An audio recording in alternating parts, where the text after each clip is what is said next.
stage the award for excellence in auto parts industry, and the award goes to Mr.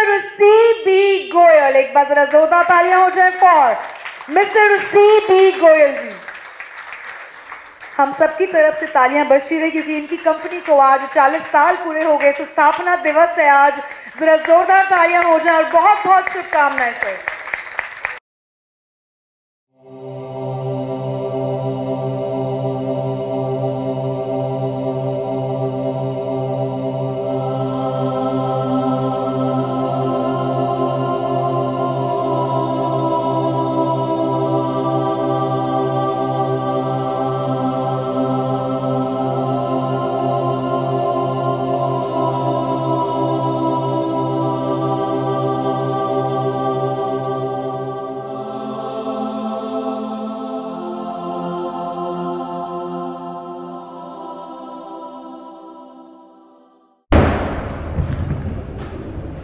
दोस्तों,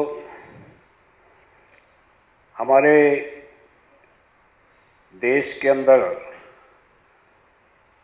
जो परिवर्तन हम सब लोग महसूस कर रहे हैं, देख रहे हैं, पढ़ रहे हैं, जानकारी मिल रही है, उसके अंदर हमारे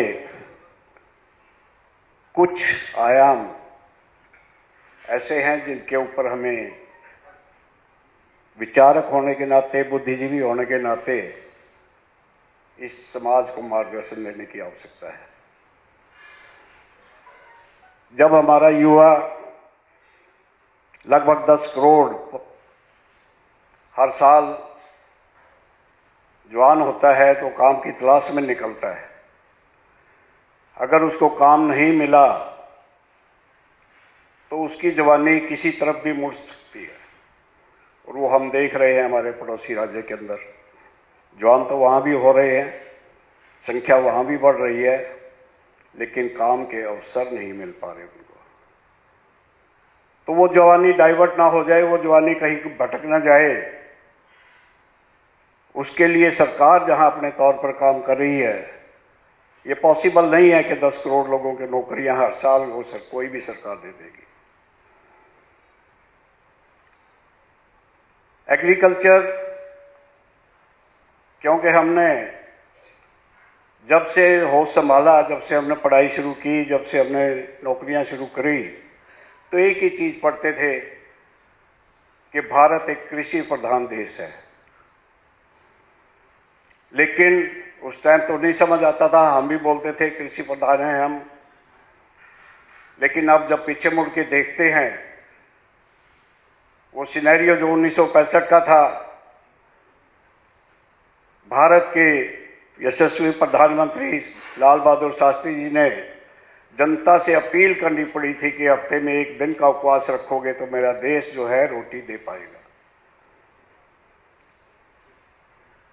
मेरा कहने से अभिप्राय है कि कृषि प्रधान देश के अंदर भुखमरी हो, कृषि प्रधान देश के अंदर रोटी का समस्या हो, ये समझ से बाहर थी।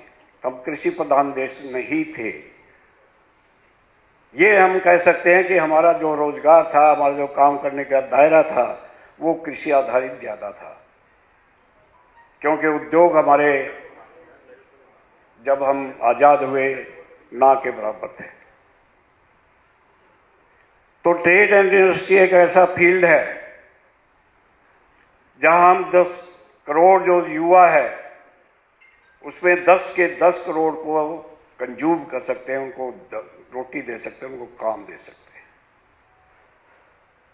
उसके लिए जो इंडस्ट्रियलिस्ट हैं, जो हमारी इंडस्ट्रीज एसोसिएशन हैं, हमारे बड़े बड़े उद्योग हैं, इनोवेटिव जिनकी वर्किंग है, उनके ऊपर ये जिम्मेवारी आ जाती है। हमने 1980 में जब काम शुरू किया, मैंने अपनी फैक्ट्री का इनॉग्रेशन 16 अप्रैल 1983 को हुआ था। Executive director HMT limited Pinjore के, क्योंकि उस जमाने में एचएमटी का बहुत बड़ा नाम था यहाँ पर, उन्होंने हमारी फैक्ट्री का उद्घाटन किया था।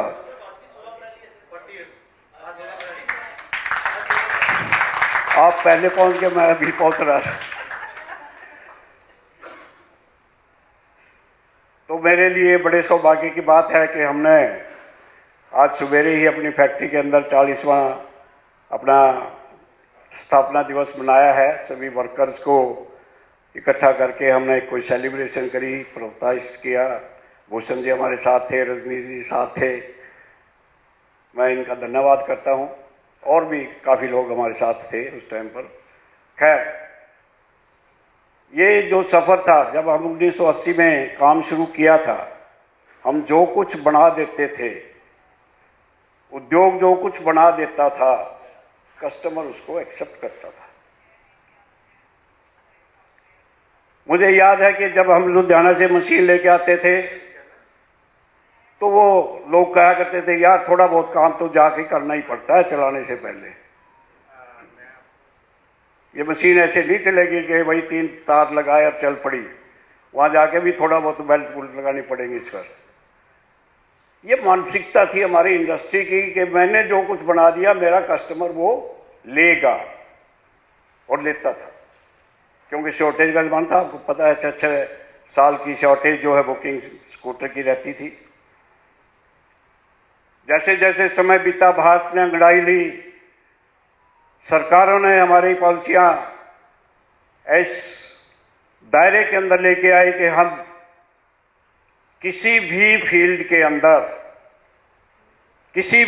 अंदर, मैं ये बहुत बड़ी बात कह रहा हूं, भारत की इंडस्ट्री ने दुनिया के साथ मैच करके दिखाया है।